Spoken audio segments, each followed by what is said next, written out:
तेजस्वी यादव जी से आप किसी भी व्यक्ति का जब ये बार बार क्यों कहता मैं सत्ता में आऊंगा तो ये काम करूंगा, क्या सत्ता के बाहर आप सामाजिक बदलाव का पटकथा नहीं लिख सकते हैं? चाहिए केवल बड़ी बड़ी बातों से समाज का निर्माण नहीं होगा और आप फिर खाली चुनाव जीतने की रणनीति नहीं बनाइए, विकास करने की रणनीति बनाइए। हम लोगों ने राष्ट्र के बारे में बात किया कि सरकार की जब बात आती है तो आप ये पूछिए कि आप हमको क्या देने वाले हैं, लेकिन जब बात राष्ट्र की आती है तो आपको सुबह सुबह ये जरूर सोचना चाहिए कि हम राष्ट्र को क्या देने वाले हैं। सरकार ये अभी भी इनका सोच ऐसा है कि भारत को हम दबा देंगे। अरे भारत को आप क्या दबा पाएंगे? भारत एक जीता जागता पुरुषार्थ है और हम लोग हर तरीके से किसी भी बाहरी ताकत के दबाव में नहीं आने वाले हैं। ये कि रचनात्मक काम करे, सामाजिक जो बदलाव है, जो पतन हो रहा है उसको रोके। शिक्षा अगर देखा जाए तो अभी क्या हो रहा है, सरकारी विद्यालय कितने बच्चे सरकारी सेवा में जा रहे हैं? शायद बहुत कम जा रहे हैं। प्राइवेट वाले बहुत अच्छा कर रहे हैं। क्यों? क्योंकि लोगों का विधायक का विद्यालय पर नजर ही नहीं, वो फीता काटने तक उससे संबंधित है। बहुत सारे विधायक फील्ड में नहीं रहते। विधानसभा चुनाव में गिनती भर समय रह गए हैं और इन सब के बीच एनडीए वर्सेस महागठबंधन और बीच में प्रशांत किशोर की पार्टी अपनी जगह बनाने की कोशिश कर रही है। एनडीए एक बार फिर से सरकार बनाने के लिए जद्दोजहद लगा चुकी है, तो दूसरी तरफ महागठबंधन सरकार में आने के लिए लगातार काम करती दिखाई दे रही है। अलग अलग विधानसभा क्षेत्र में कई सारे नेता पूरी तैयारी में हैं। जो वहाँ के सिटिंग विधायक हैं वो भी एक बार विधायक बनने के लिए लगातार कोशिश कर रहे हैं और नए नए चेहरे भी सामने आ रहे हैं। आज हम जमुई विधानसभा सीट की बात करेंगे। जमुई विधानसभा सीट जहाँ से कई सारे लोग चुनाव लड़ने की तैयारी कर रहे हैं और इन सब के बीच वहाँ सीओ रहते हुए ढेरों काम करने वाले निर्भय प्रताप सिंह हमारे साथ आज बातचीत करने के लिए। पहले तो आपको बहुत बहुत स्वागत है। धन्यवाद आपको और आपके सभी व्यूअर्स को मेरा प्रणाम। निर्भय जी, जमुई में आपकी खूब चर्चा हो रही है। जब हम जमुई गए तो वहाँ भी हमने आपका नाम सुना और आज आप बात कर रहे हैं, सीओ रहते हुए आपने ढेरों काम किए वहाँ पर। कैसे कैसे आपने काम किए? जब मैं सीओ था उस समय एक नेचर विलेज का स्थापना किया गया। नेचर विलेज तमाम अलग अलग सामाजिक मुद्दों पर काम कर रहा है। आत्मनिर्भर गांव कैसे बनाया जाए, क्योंकि अभी क्या है कि लोगों का सोच है कि सरकार हमें डेवलप करेगी सामाजिक रूप से, आर्थिक रूप से, हर तरीके से, शैक्षणिक रूप से। लेकिन मेरा मानना है कि अगर आप अपने बारे में नहीं सोचेंगे तो केवल सरकार कितना सोचेगी। जैसे कि अगर सामाजिक आज देखेंगे, सामाजिक पतन हर गांव हर समाज में बहुत तेजी से होता आ रहा है। भारत गांवों का देश था जहां पर सामाजिक सरोकार बहुत ज़्यादा था। समाज में क्या होना चाहिए, क्या सही है, क्या गलत है। अभी तो ऐसी स्थिति है कि कोई भी व्यक्ति समाज में कुछ गलत हो रहा है, कोई दारू पी रहा है या कुछ भी कर रहा है, समाज अपना नैतिक जिम्मेवारी नहीं समझता है। उसको लगता है ये पुलिस की जिम्मेदारी है, प्रशासन की जिम्मेदारी। हालांकि ये है भी पुलिस और प्रशासन की जिम्मेदारी, लेकिन साथ साथ लोगों की भी जिम्मेदारी है कि हमारा समाज कैसे स्वच्छ रहे। और तमाम छोटे छोटे बड़े मुद्दे पर मुझे लगता है गाँव में जो चर्चा होनी चाहिए थी वो नहीं होती। उसको हम लोगों ने नेचर विलेज के माध्यम से, जब मैं सीओ था, इसको बना करके गांव गांव चर्चाएं करना चालू किया। 50 से ज़्यादा स्वच्छता अभियान चलाया। 6000 लोगों को, महिला पुरुष और ग्रामीणों, सरकारी और प्राइवेट बच्चों को योगा से जोड़ा। कुछ महिलाओं का समूह बना करके हर्बल गुलाल का उत्पादन किया गया, जो महिलाएं बीड़ी बनाती थी। उसके बाद एक मसाला उद्योग का स्थापना किया गया और 150 से ज़्यादा जनसभाएं की गई कि आत्मनिर्भर गाँव कैसे बने। तो ये एक चर्चा का विषय रहा है, गुडविल पब्लिक के बीच में बना हुआ है शुरू से, जो हम लोग काम कर रहे हैं उसके माध्यम से। बिल्कुल निर्भय जी, जमुई में आप लगातार कई साल तक काम किए। आपके बारे में एक और वाक्य का जिक्र किया जाता है कि आधे घंटे में आपने नौकरी छोड़ दी थी सीओ की। क्या कहानी है वो? एक्चुअली जब मैं पहली बार गया था जब सीओ बन करके, तो मुझे लगा कि इस नौकरी से मैं बहुत कुछ बदलाव, जो जमीनी एक सोच था, क्योंकि कलेक्टर बनने का सोच होता है, यूपीएससी की तैयारी करते हैं तो आपको ये नहीं होता कि नौकरी पा लेना है, ये जज्बा होता है कि कलेक्टर बनने का जज्बा होता है। उसको बन करके तमाम सामाजिक विकास करने का जज्बा होता है, ग्रास रूट लेवल पर डेवलपमेंट करने का बात होता है, अपनी लोकतांत्रिक व्यवस्था में जो कमियां हैं उसको मजबूत करने का सपना होता है। इसी सोच से हम लोग गए थे। हालांकि मैं कलेक्टर नहीं बन पाया, क्योंकि ये जर्नी 8-9 साल का होता है। बिना मजबूत इरादा के साथ आप इस जर्नी को पूरी भी नहीं कर पाएंगे। हालांकि मैं सीओ बना बाद में, और मैं जब गया तो मुझे लगा कि इससे बहुत विकास या जीवन में परिवर्तन नहीं कर सकते हैं। जब मैं 30-40 साल नौकरी में रहूंगा तो शायद बहुत कुछ बदलते हुए नहीं देख पाऊंगा। तो मैंने छोड़ करके चला गया और अपने गांव में स्वच्छता शिक्षा पर काम किया। फिर विकसित गांव को घूमना चालू किया, देश का राजस्थान, गुजरात, महाराष्ट्र, हर जगह इन सभी गांव में जब गया टॉप 20 के गांव में, तब मैं देखा कि नौकरी बड़ी और छोटी नहीं होती, क्योंकि सरपंच, वहाँ के सरपंच जो हमारे बिहार में मुखिया बोलते हैं, वही ताकत उनके पास होती है, वही जिम्मेवारी और कह सकते हैं पावर दिया जाता है। तो वो देखे कि उनको पद्म श्री मिला है अपने गांव को डेवलपमेंट के लिए। कहने का मतलब ये है कि उनका मैं देखा जीवनी को, तो 15 साल 20 साल लगातार अपने समाज के लिए, गांव के लिए, पंचायत के लिए काम किए। आज उनको पद्म श्री इतना बड़ा रिकॉग्निशन मिला उनके कर्म के आधार पर, उनके व्यवस्था परिवर्तन के आधार पर, जो उन्होंने मॉडल डेवलप किया। तब मुझे लगा कि नहीं, नौकरी बड़ी छोटी नहीं होती। मैं फिर आकर के 11 महीने बाद नौकरी को ज्वाइन किया और पूरी ताकत के साथ ज्वाइन किया। और उसी समय ये नेचर विलेज का कल्पना हुआ, रोहतास में भी हुआ और यहाँ पर भी जमुई में भी हुआ, जो कि आज एक चर्चा का विषय बना। निर्भय, आपकी जर्नी को देखकर एक बात तो बखूबी समझ में आती है, आपको समाज बदलना था। आपने यूपीएससी की तैयारी की, कलेक्टर नहीं बन पाए, सीओ बने, पहली बार नौकरी छोड़ी, दूसरी बार फिर आपने नौकरी जब ली तब भी यही मोटो था कि समाज बदलना है। दूसरी बार भी नौकरी से इस्तीफा दे दिए। इस्तीफा देने का तत्कालिक कारण ये था कि वैसे मेरा ट्रांसफर नवादा हो गया था, तो मैं लिव विदाउट पे ऑलरेडी जो नेचर विलेज का काम था, जो मैंने बताया कि समाज के निर्माण के लिए जो हम लोग कदम एक कदम चल रहे थे, ये चलता रहा, क्योंकि मुझसे इससे ज़्यादा अटैचमेंट हो गया। उसी बीच मैं सोचा था कि ट्रांसफर फिर जमुई में हो जाएगा, तो नौकरी और समाज का काम दोनों साथ साथ चलता रहेगा, ये मेरी इच्छा थी। हालांकि जब मैं 12 अगस्त को शौर्य तिरंगा यात्रा निकाला, उसको राजनीतिक षड्यंत्र किया गया, उसको बाधित करने का प्रयास किया गया, तब मुझे लगा कि उसके पहले भी मैं कई बार देख रहा था कुछ लोगों के द्वारा मेरा काम का विरोध कराना, मेरे खिलाफ लेटर लिखवाना प्रशासन से, या हमारे विचारों का विरोध करना, मेरा विरोध करना। मैं सोचा चलिए ये सब होते रहता है, आप अच्छा काम करेंगे तो कुछ लोगों को थ्रेट और डर होता है कि भाई ये कहीं राजनीति में नहीं आ जाए। जब हम लोग तिरंगा लेकर के 500 लोग निकलने का प्रयास किए, एक बाइक रैली थी, उसको जब डाइवर्ट करने को, उसको प्रेशराइज, उसको बाधित करने का प्रयास किया, तब मैं बोला कि ये बहुत हो गया। और मैं 15 अगस्त को अपना इस्तीफा दे दिया कि भारत माता की जय अगर मैं भारत में नहीं बोलूँगा तो बांग्लादेश में बोलूँगा, पाकिस्तान में बोलूँगा। मैंने उसको इस्तीफा दिया और उसके बाद हम एक स्वतंत्र नागरिक हैं इस लोकतंत्र के, और इस लोकतंत्र के स्वतंत्र नागरिक होने का एक पढ़ा लिखा व्यक्ति भी है, साथ में अपने जो हमारे नियम कानून उसको भी जानते हैं। तब कोई प्रशासन के लोग या कोई व्यक्ति हमको बाधित नहीं कर सकता है। निर्भय, आपने नौकरी छोड़ी, अब आप जन सेवा कर रहे हैं, क्यों कर रहे हैं ये सब? एक युवक, बिहार के रहने वाले हैं आप, लेकिन मैं अक्सर नहीं देखती हूँ, या तो व्यक्तिगत लाभ जब तक ना हो लोगों को, लोग ये सब नहीं करते हैं। विधायक बनना है, सांसद बनना है, राजनीति में आना है, इस वजह से आपने नौकरी छोड़ दी? नहीं, देखिए, जब मैं सीओ था तब भी, अब कहेंगे लाभ क्या था, आप सुबह सुबह 6 बजे किसी गांव में जाकर स्वच्छता अभियान लगातार चला रहे हैं, हर साप्ताहिक चला रहे हैं, किसी गांव में योगा करा रहे हैं, इसमें क्या लाभ होता है? आप 10 बजे के बाद किसी गांव में बैठे हुए हैं, ये आपकी अंदर की जब तक इच्छा नहीं होगी तब तक आप नहीं कर पाएंगे। अगर ऐसा होता है तो हर जनप्रतिनिधि चुनाव से 6 महीना पहले क्यों दिखता है, वो सालों भर क्यों नहीं दिखता है? तो हम लोग निरंतर राष्ट्र के निर्माण में काम कर रहे थे। और क्या आप नौकरी छोड़ते हैं तो इसकी कोई गारंटी दे सकता है कि आप विधायक, सांसद, मंत्री बन जाएंगे? दुनिया स्टेबिलिटी की तरफ भागता है, ना कि अनस्टेबिलिटी की तरफ भागता है। तो कोई व्यक्ति गारंटी नहीं कह सकता है कि मैं ये बन जाऊंगा। अगर इस तरह के महत्वाकांक्षा लेकर आता भी है तो वो भी गलत है, क्योंकि आपके हाथ में नहीं होता है। आपको जनता अलग अलग मुद्दों पर आपको जज करती है, आपसे बेहतर भी कोई हो सकता है, पार्टी भी आपको जज करती है, तो ये क्राइटेरिया नहीं है। हालांकि आप चुनाव इस लोकतंत्र का एक त्यौहार है और हर व्यक्ति का अधिकार है उस चुनावी रणनीति में, चुनावी दौर में शामिल होकर के भी राष्ट्र का विकास कर सकता है। इसमें कोई गलत बात नहीं है। हाँ, लोग नेतागिरी को, नेता को गलत इसलिए समझने कि नैतिक पतन बहुत हुआ है इस क्षेत्र में, राजनीति के क्षेत्र में। यही जब लौह पुरुष के बारे में गलत बातें नहीं कहा गया, लाल बहादुर शास्त्री के बारे में गलत बात नहीं कहा गया, नेताजी सुभाष चंद्र बोस को तो नेताजी ही कह दिया गया। लेकिन आज के दौर में आप कह दीजिए किसी माता पिता को आपका बेटा नेता बन रहा है तो उन्हें बहुत अति कष्ट हो जाएगा। सही बात है, क्योंकि नैतिकता का पतन हुआ है राजनीति में बहुत ज्यादा। अपना जब 70 के बाद की जो राजनीति हुई उसमें लोगों ने क्या, किसी भी स्थिति में हमें सरकार में बने रहना है, इसकी राजनीति हुई।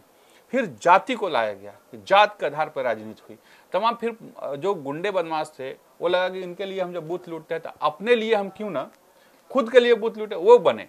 तो तमाम इस तरह के घटना दुर्घटना होते रहा, जिससे लोगों को लगा कि ये राजनीति सबसे घटिया चीज़ है। हालांकि ये है नहीं, राष्ट्र निर्माण का बहुत बड़ी एक रास्ता है। आप यशस्वी प्रधानमंत्री जी को देख सकते हैं, यशस्वी गृह मंत्री जी को देख सकते हैं, योगी जी को देख सकते हैं, ये लोग राष्ट्र के निर्माण में अपनी अहम भूमिका निभा रहे हैं। निर्भय, इतनी सारी बातों को सुनकर ये पता चल गया है कि निर्भय प्रताप सिंह चुनाव लड़ेंगे, जमुई से आप विधानसभा चुनाव लड़ेंगे। आपकी बातों को देखकर ये भी लग रहा है कि जिस तरीके का आप काम कर रहे हैं, ये प्रधानमंत्री नरेंद्र मोदी जो बातें कहते हैं, आत्मनिर्भर भारत की बात कहते हैं, स्वावलंबी बनने की बात करते हैं, बिल्कुल उनसे मिलता जुलता आपका कॉन्सेप्ट है। बीजेपी से चुनाव लड़ना है?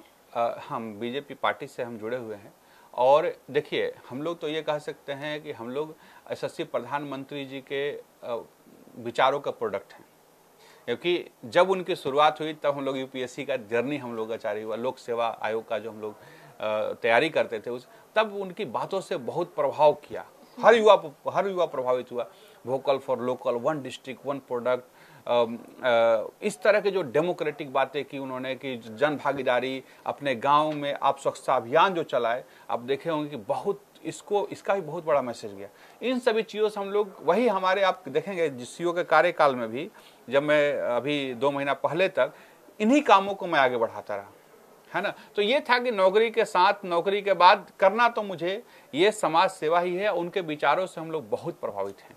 और हालांकि एक ये भी अब जो नया अभी हम लोग राष्ट्र गुणगान यात्रा निकाले, इसमें भी हम लोगों ने राष्ट्र के बारे में बात किया कि सरकार की जब बात आती है तो आप ये पूछिए कि आप हमको क्या देने वाले हैं, लेकिन जब बात राष्ट्र की आती है तो आपको सुबह सुबह ये जरूर सोचना चाहिए कि हम राष्ट्र को क्या देने वाले हैं, तभी जाकर के। नहीं तो आज देखिए ट्रंप ने कहीं 50% का टैरिफ लगा था, आज आज़ादी का 80 साल हो गए, आज हमारा देश लड़खड़ाते हुए खड़ा हो गया है।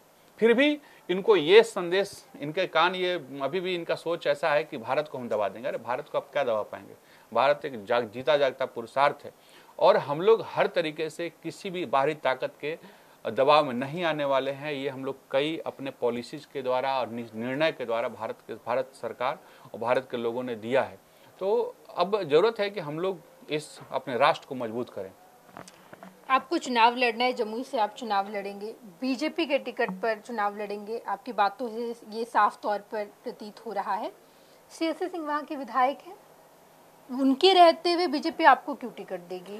नहीं, देखिए बीजेपी एक बहुत बड़ी पार्टी है, वो किसे टिकट देगी नहीं टिकट देगी ये हम और आप कोई भी कुछ नहीं कह सकता है। ये पार्टी एक लोकतांत्रिक व्यवस्था, और इसका जड़ बहुत लंबा है। बीजेपी 50 साल बाद की राजनीति करती है, ये योग्यता को देखती है, ये आपका कर्मठता को देखता है, सोच को देखता है, इनोवेटिव माइंडसेट को देखता है, ये बहुत कुछ देखता है बीजेपी पार्टी। आप कह रहे हैं कि युवा होने के नाते आपको टिकट मिल जाएगा? नहीं, मैं ऐसा कुछ नहीं कर रहा। आप दावेदारी कह सकते हैं, अपनी बात को रख सकते हैं नेतृत्व के सामने। आप सर्वे रिपोर्ट में आपका नाम आता है, आपको कई लेवल पर, क्योंकि ये पार्टी वैसी नहीं कि वन मैन शो है, किसी के नज़र में आप अच्छा गए तो आपको टिकट मिलता है, ऐसा कोई पार्टी नहीं है। बीजेपी एक बहुत संगठनात्मक और रचनात्मक पार्टी है, जहाँ पर आप क्रिएटिविटी का भी आपका महत्व होता है। तो जब देखती है कि नहीं, जैसे अभी क्या है, पूरा बिहार की बात करेंगे तो जो जनप्रतिनिधि, बहुत सारे लोग ऐसा बात करते रहते हैं कि मैंने पुलिया बना दिया,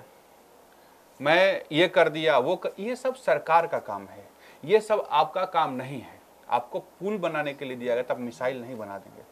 आपको नाली बनाने के दिया गया है तो आप हेलीकॉप्टर नहीं बना सकते, आप नाली ही बनाना है। और डेटा के साथ पूरे विधानसभा में ये सब जाता है। सरकार अपना पूरा, चाहे किसी दल का विधायक हो, सबके लिए योजनाएं बनाती है कि ये विकास हमको इस स्तर पे करना है। तो ये चीजें सरकार का दायित्व होता है। मुझे लगता है जो विधायक का मेन दायित्व होता है कि रचनात्मक काम करे, सामाजिक जो बदलाव है, जो पतन हो रहा है उसको रोके। शिक्षा अगर देखा जाए तो अभी क्या हो रहा है, सरकारी विद्यालय कितने बच्चे सरकारी सेवा में जा रहे हैं? शायद बहुत कम जा रहे हैं। प्राइवेट वाले बहुत अच्छा कर रहे हैं। क्यों? क्योंकि लोगों का विधायक का विद्यालय पर नजर ही नहीं, और फीता काटने तक उससे संबंधित है। बहुत सारे विधायक फील्ड में नहीं रहते हैं, बहुत सारे विधायक की सोच भी नहीं है कि उनको लोगों को ताकतवर बनाना है, उनको सर्विसेज को डिलीवरी में कहाँ कहाँ दिक्कत आ रहा है, इसमें समन्वय बैठाने की जरूरत है। इन सभी चीजों को बहुत कमियां हैं। निर्भय, आप चुनाव लड़ेंगे, आप युवा हैं। बिहार की सियासत में इन दिनों ढेर सारी बातें चल रही है, बहुत युवा नेता सामने निकल कर आ रहे हैं। चिराग पासवान, वो तो ये कह रहे हैं कि उनमें ये काबिलियत है कि वो मुख्यमंत्री बने, उनकी पार्टी भी ये चाह रही है।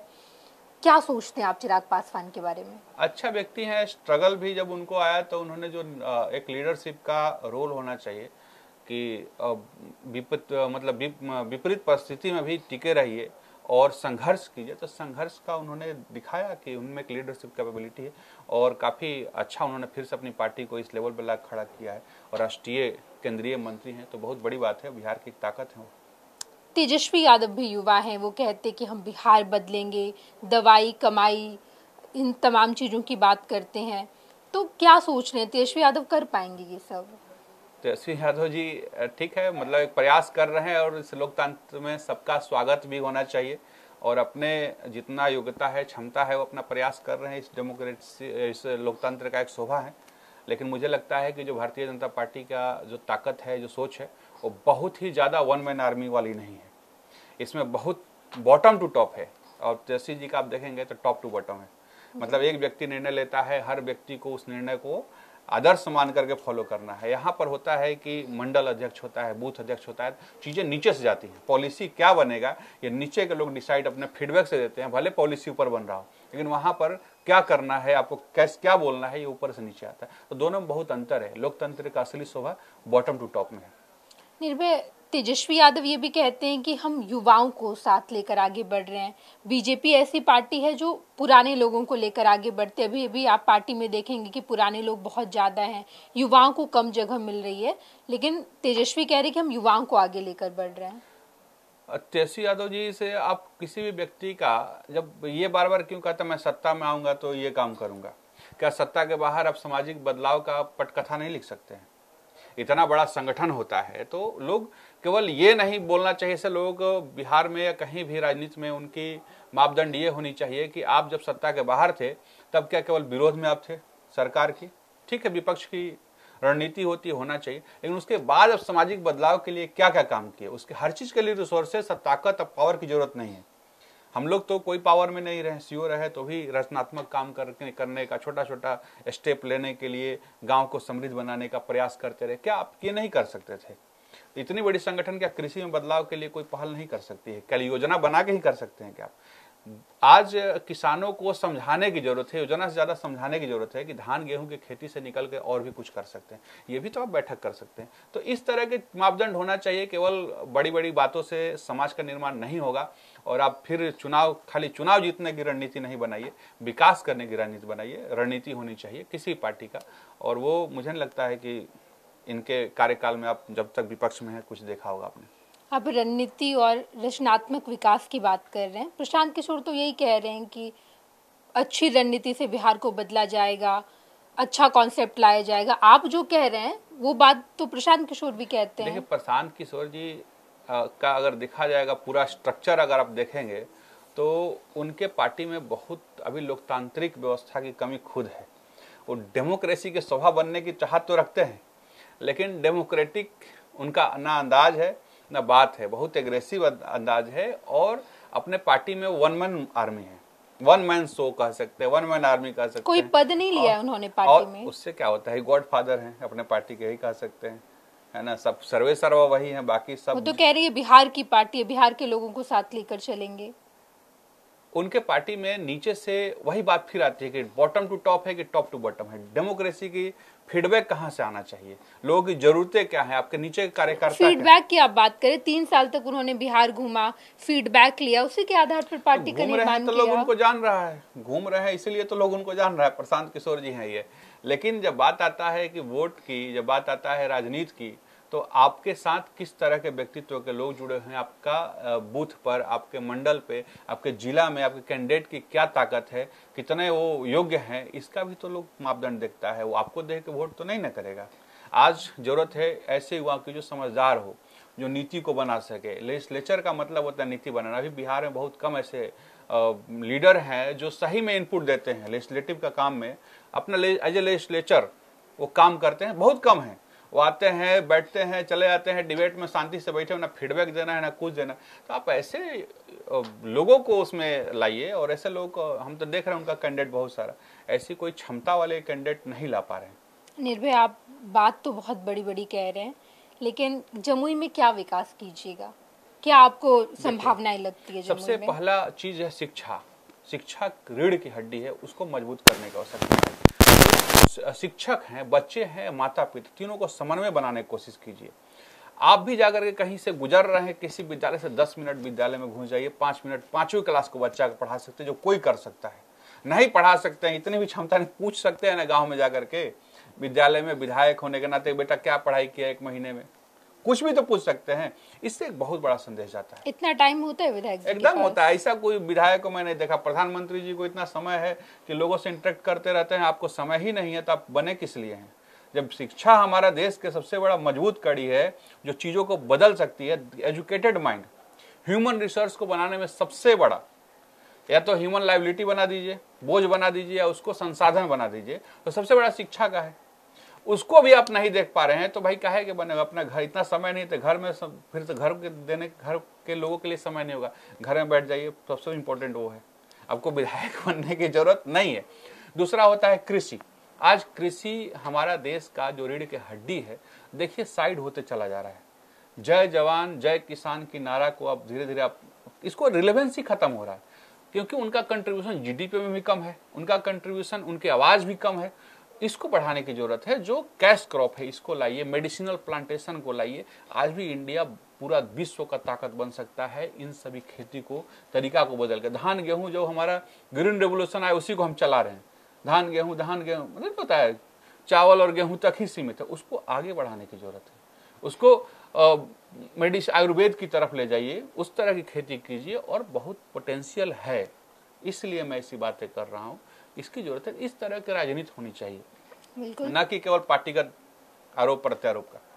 बिल्कुल। हमारे साथ निर्भय प्रताप सिंह जी थे, जिन्होंने जमुई के बारे में बात की, विकास कैसे किया जाए, इनोवेटिव इनका तरीका है। ये सीईओ रह चुके हैं, उस स्तर पर इन्होंने काम किया, और अब इनकी जो सोच है इनोवेटिव तरीके से कैसे बिहार बदला जाए, कैसे काम करने चाहिए, इन तमाम मुद्दों पर इन्होंने बातचीत की है। अपने सहयोगी धर्मेंद्र के साथ मैं नेहा चौधरी। धन्यवाद। पैनोरमा ग्रुप, जो सोचता है वो करता है।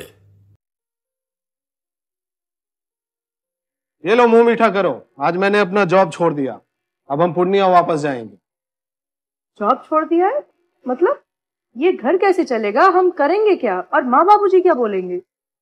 इसलिए मैं एक और मिठाई का डब्बा लाया। अपने बिजनेस के लिए लोन अप्रूव हो गया। अरे लोन अप्रूव हो गया वो तो ठीक है, लेकिन पूर्णिया में हम रहेंगे कहाँ? अपना घर भी तो नहीं है वहाँ। इसलिए तो एक और मिठाई का डब्बा अलग से लाया हूँ। हमने पूर्णिया में घर ले लिया है, पूर्णिया के ई होम्स पैनोरमा में। पूर्णिया में पैनोरमा ग्रुप लेकर आए हैं ई होम्स पैनोरमा। बड़ा घर, आलीशान जिंदगी और अत्याधुनिक सुविधाओं के संग। अरे अब क्यों मुंह मीठा करवा रही हो? क्योंकि हम घर वापसी जो कर रहे हैं। घर वापसी की खुशी पूर्णिया में ई होम्स पैनोरमा के संग। E Homes Panorama, luxurious lifestyle redefined.